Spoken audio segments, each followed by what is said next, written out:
प्रणाम, सत श्री अकाल, नमस्कार दोस्तों। आज की सच्ची घटना सन 2011 की है। घटना इस प्रकार से है कि एक साहिल नाम का लड़का जो कि बेंगलोर का रहने वाला है, उसकी शादी तानिया नाम की लड़की के साथ में होती है और उनका जो शादी का जीवन है वो अच्छे से चल रहा होता है। वो जो साहिल नाम का लड़का है वो बेंगलोर का रहने वाला है और एक मुंबई की मल्टीनेशनल कंपनी में काम करता है। मतलब एक मुंबई की मल्टीनेशनल कंपनी थी, उसमें वो काम करता था। हुआ क्या कि साहिल की जैसे शादी होती है उसके 2-3 महीने के बाद में मुंबई की जो मल्टीनेशनल कंपनी है वहाँ से उसके पास कॉल आती है कि आपको कंपनी में आना पड़ेगा, क्योंकि कोई ऐसा प्रोजेक्ट से संबंधित कार्य था जिसके लिए उसको कंपनी ने बुलाया था। साहिल वैसे जाना नहीं चाहता था क्यों, लेकिन मल्टीनेशनल कंपनी का काम था, साहिल वहाँ पर काम करता था, उसकी रोजी रोटी का सवाल था, तो उसे कंपनी में जाना पड़ा। जब साहिल को कर्नाटक से बेंगलोर से मुंबई जाना पड़ा मल्टीनेशनल कंपनी में, तो वो उसकी शादी उस समय उसकी शादी को 2-3 महीने का ही समय हुआ था। जैसे उसकी शादी को 3-4 महीने के समय हुआ था, उसके बाद में वो कंपनी से कॉल आता है और कंपनी उसको बुलाती है। फिर जो साहिल नाम का लड़का है वो मुंबई में कंपनी में पहुंच जाता है। कंपनी में जाने के बाद में वो अपनी पत्नी से बातचीत करता रहता है और वो बातचीत करते करते कम से 10 से 15 दिन का टाइम गुजर जाता है। उसके बाद वो अपनी पत्नी से कहता है कि क्या तुम मुंबई घूमना चाहती हो, मुंबई आओगी? इतना सुन के उसकी पत्नी बड़ी खुश हो जाती है। वो कहती है कि मेरा तो सपना था मुंबई घूमने का, अगर आप बुलाओगे तो मैं ज़रूर आऊँगी और आपके साथ मुंबई घूमूंगी। आज से पहले तो मैंने फिल्मों में टीवी पे सुना था मुंबई के बारे में, अगर आप दिखा देंगे तो मैं बड़ी खुश रहूँगी। ऐसा सुन के राहुल बहुत खुश होता है और वो साहिल बड़ा खुश होता है और वो उसकी ट्रेन की टिकट बुक करवा देता है।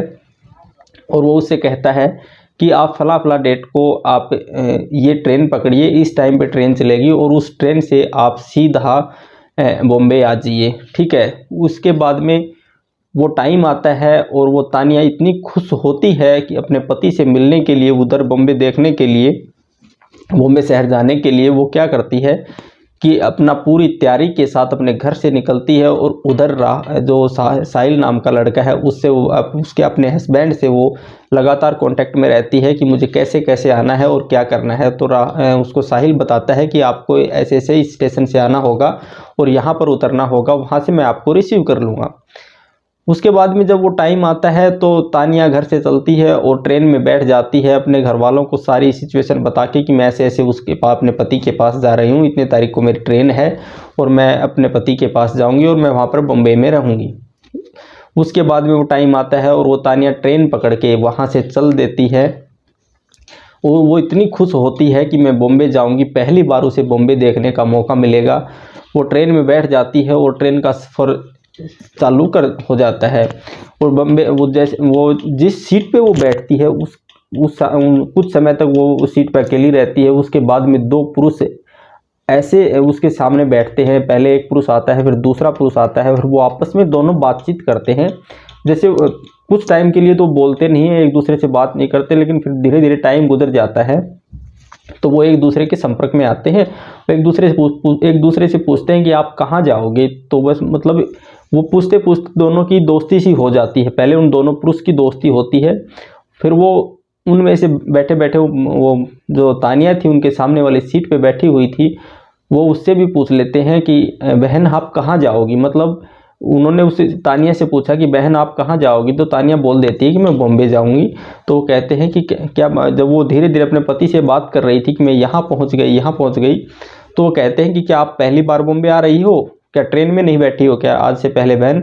तो वो कहती है कि नहीं, मैं ट्रेन में तो बैठ चुकी, लेकिन बॉम्बे पहली बार आ रही हूँ। फिर वो पुरुष कहते हैं आप कोई दिक्कत नहीं है, आपको किसी प्रकार की कोई टेंशन नहीं है, हम भी बॉम्बे जा रहे हैं, आपको सही समय पे सही जगह पे हम पहुंचा देंगे। उसके बाद उनकी आपस में बातचीत होती रहती है। फिर उसके बाद में पुरुष कुछ खाने के लिए लेते हैं ट्रेन में और तानिया से पूछते हैं कि आप खाओगी, तो तानिया उसके लिए मना कर देती हैं। लेकिन कुछ समय गुजर जाता है, फिर तानिया भी कुछ खाने पीने के लिए लेती है। तो देखिए उनके सामने जो बैठने से उनकी आपस में दोस्ती सी हो जाती है, क्योंकि वो उसको बहन बोलते हैं, तो धीरे धीरे तानिया उन पर विश्वास कर लेती है। उसके बाद में तानिया भी कुछ खाने पीने के लिए लेती है, तो उनसे कहती है कि आप खाओगे, तो ऐसे वो एक दूसरे को कुछ खाने पीने के लिए चीज़ें आपस में देते रहते। जैसे ही बॉम्बे का सफ़र आता है, मात्र 150 किलोमीटर बॉम्बे बसती है, उससे पहले तानिया अपने पति के संपर्क में रहती है और तानिया अपने पति से कहती है कि अब तो मैं 2 घंटे में आपके पास पहुंच जाऊंगी। वो अपने पति से लगातार संपर्क में थी। और जैसे ही बॉम्बे 150 किलोमीटर का सफ़र रहता है, तो वो 2 पुरुष बैठे हुए थे उसके सामने। उन्होंने क्या किया कि एक चाय ली और उन्होंने अपनी चाय ली, इसके साथ में तानिया की चाय ले ली। तो और उन्होंने क्या किया, वो चाय पी और तानिया को भी चाय पिला दी। तानिया ने मना किया, फिर भी कहा कि आप पी लीजिए, कोई बात नहीं। तो वो तानिया उन पे विश्वास कर लेती है और वो भी चाय पी लेती है। उसके बाद में जैसे ही वो चाय पीती है, तो धीरे धीरे तानिया बेहोश हो जाती है। और उधर उसका पति बार बार फ़ोन कर रहा था, तो उसका जो फ़ोन था वो भी बंद कर दे, मतलब वो 2 व्यक्ति हैं उस तानिया का फ़ोन बंद कर देते हैं। और फिर वो क्या करते हैं कि जैसे तानिया बेहोश होती है, उसको वो जैसे स्टेशन आता है, जिस स्टेशन पे उसे जाना था, उस स्टेशन से पहले वाले स्टेशन पर ही उसको उतार लेते हैं और एक अनजान सी गाड़ी में बैठा के ले जाते हैं। उसके बाद होता क्या है कि उनके साथ में एक अलग पुरुष होता है जो कि गाड़ी चला रहा होता है और तानिया उस गाड़ी में बेहोश की हालत में चल रही होती है। उसके बाद में अगर उसको थोड़ा होश आता है, तो वो देखती है कि वो ट्रेन में नहीं किसी गाड़ी में है। तो वो चिल्लाती है, तो चिल्लाने पर वो एक पुरुष उस महिला तानिया को थप्पड़ मारता है, जिससे तानिया बेहोशी की हालत में थी लेकिन वो कुछ बोल नहीं पा रही थी और वो उसको लेके वहाँ से चले जाते हैं। उसके बाद में जब वो तानिया को कोठे पे ले जाते हैं और तानिया का वहाँ पर उसका सौदा करते हैं, और वो उसका सौदा मात्र 45,000 रुपये में उसको तानिया को वहाँ पर बेच देते हैं। तानिया चिल्ला रही थी, चीख रही थी कि प्लीज़ आप ऐसा मत कीजिए, उनके पैर पकड़ रही थी, लेकिन वो किसी की नहीं सुन रहे थे। वो दोनों मतलब कि प्रोफेशनल इस चीज़ के व्यापारी थे। उन्होंने तानिया का सौदा कर दिया और तानिया को 45,000 रुपये में वहाँ पर बेच दिया। उसके बाद में तानिया वहाँ पर रहती है और तानिया वहाँ पर रोती है, कुछ भी नहीं बोलती। तो वहाँ पर जो वहाँ की मालकिन थी, जो कोठे की मालकिन थी, वो क्या करती है, तानिया को धमकाती है, पीटती है।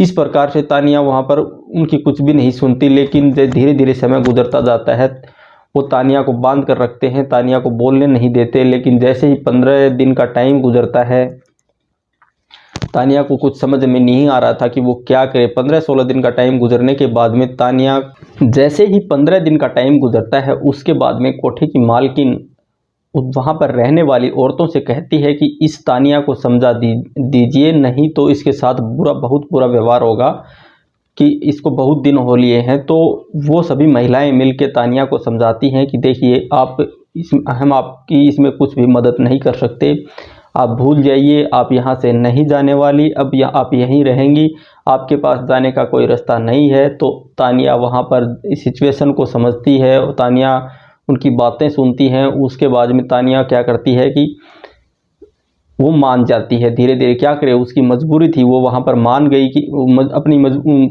तानिया वहाँ पर उनकी बातें मान जाती है। उसकी मजबूरी के कारण वो ये काम करने के लिए मजबूर हो जाती है। उसके बाद में 16वां दिन तानिया को और महिलाओं के साथ में खड़ा किया जाता है। तो वहाँ पर जो पुरुष ग्राहक आता है, पहला ग्राहक आता है, उसको सबसे पहले तानिया दी जाती है। जैसे ही तानिया उस पुरुष को दी जाती है, वो पुरुष उस तानिया को लेके अंदर जाता है, कमरे के अंदर जाता है और जैसे उसके बाद में वो किवाड़ जो दरवाज़ा है वहाँ का बंद कर लेता है। उसके बाद में तानिया वहाँ पर रोना शुरू कर देती है और तानिया उसको पूरी घटना बताती है कि मेरे साथ ऐसा ऐसा हुआ है, मैं ऐसी महिला नहीं हूँ। तो देखिए, जो व्यक्ति कोठे पे जाता है, वो आप समझ लीजिए कि वो इतना अच्छा इंसान तो नहीं है, लेकिन फिर भी उस व्यक्ति ने इंसानियत दिखाई और वो तानिया की पूरी बात सुनता है और वो उसके पति की बात तानिया से करवाता है। जब वो उसकी बात करवाता है, तो तानिया फ़ोन पे अपने पति को कहती है कि देखिए, मुझे ये तो पता नहीं मैं कहाँ हूँ, लेकिन आप मुझे बचा लीजिए, आपको पूरा एड्रेस, पूरा पता इस व्यक्ति से, जो ये व्यक्ति है, इससे पूछ लीजिए। उसके बाद में तानिया के पास से वो पुरुष चला जाता है और वो पुरुष उस तानिया के पति को, उधर उसका जो तानिया का पति है, वो दिन रात सोचता है कि मेरे पास कोई कॉल आए, वो परेशान रहता है। वहाँ पर उसके पास अचानक से नए नंबर से कॉल आती है और तानिया उससे बात करती है। तो वो उस पुरुष से संपर्क में आता है और वो पुरुष उसको पूरी घटना बताता है कि ऐसे ऐसे आपकी पत्नी वहाँ पर कोठा नंबर इतने पे वहाँ पर मिलेगी, वहाँ पर उन्होंने रोक रखा है और वो इस हालात में है। वो पुरुष कुछ भी नहीं करता, बिना सोचे समझे सीधा उस कोठे पे जाता है और वो ग्राहक बनकर उस कोठे पर पहुंच जाता है जहां पर तानिया होती है। जैसे ही वो ग्राहक बनकर वहां पर जाता है तो उसको बहुत सी महिलाएं दिखाई जाती हैं। वो सभी महिलाओं को रिजेक्ट करता है कि मुझे ये भी नहीं चाहिए, ये भी नहीं चाहिए।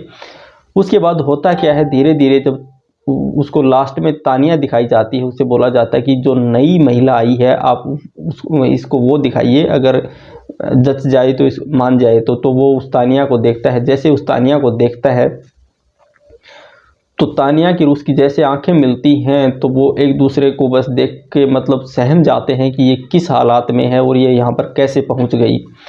तो वो पुरुष उस तानिया को सिलेक्ट करता है और कमरे के अंदर जाता है और वो तानिया रोती है और उसको गले से लगाती है और उसको वो पूछता है कि रोइए मत, ये सिचुएशन ऐसी है कि यहाँ से निकलना बहुत मुश्किल है, आप मुझे ये बताइए कि आप यहाँ पर कैसे क्या आई। वो महिला उसको पूरी सिचुएशन बताती है अपने पति को कि मेरे साथ में ये घटना हुई थी।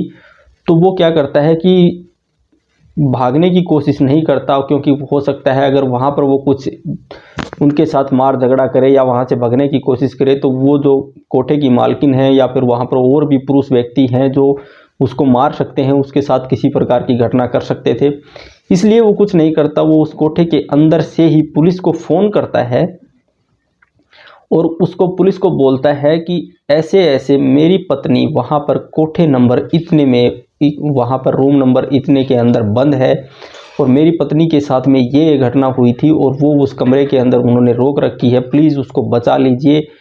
तो वो पुलिस को फ़ोन करता है तो पुलिस का पूरा उड़न दस्ता वहाँ पर आता है और अचानक से उस कोठे को घेर लेता है और वहाँ पर पुलिस पूरी तफ्तीश कर रही होती है। तो वो उस कोठे नंबर के कमरे में घुसती है जहाँ पर तानिया और उसका पति बंद था। इस प्रकार से पुलिस को पूरी घटना बताते हैं और वो वहाँ से निकलते हैं। लेकिन निकलने से पहले ऐसी बहुत सी लड़कियाँ थी जो कि तानिया की तरफ उन्होंने ज़बरदस्ती जिनको खरीद के जिनका सौदा करके वहाँ पर लाया गया था, उन सभी को भी वहाँ से निकाला जाता है, उनकी जान बचाई जाती है। उनको एक मतलब कि उनको एक सभ्य जीवन जीने के लिए वहाँ से निकाला जाता है और वहाँ पर उस जो कोठा की मालकिन है उनको पुलिस कस्टडी में लेती है और उन पर कानूनी कार्रवाई करती है। इस प्रकार जो साहिल था उसने अपनी पत्नी को बचाया। तो दोस्तों देखिए, मेरा इस कहानी का सुनाने का उद्देश्य किसी को परेशान करना, किसी को दिल दुखाना, किसी की भावनाओं के साथ खिलवाड़ करना नहीं था। मेरा उद्देश्य इस कहानी से आपको शिक्षित करना था कि ट्रेन में सफ़र में अनजान व्यक्ति से, चाहे वो आपको बहन बनाए या आपको भाई बनाए, किसी भी प्रकार की कोई महिला है और आपसे किसी प्रकार से बातचीत करती है, आप वहाँ पर अनजान हैं, तो आपको सिर्फ अपने टारगेट का ध्यान रखना है, किसी के संपर्क में न आए। अगर कोई व्यक्ति आपको ऐसी कोई खाने पीने की कोई वस्तु देता है तो उसको प्लीज़ ना खाएं। तो इस कहानी से आपको ये शिक्षा मिलती है कि किसी भी व्यक्ति की मजबूरी का कोई व्यक्ति फ़ायदा न उठाए और कोई अनजान व्यक्ति आपको कोई खाने पीने की कोई विषय वस्तु देता है तो उसके संपर्क में न आए।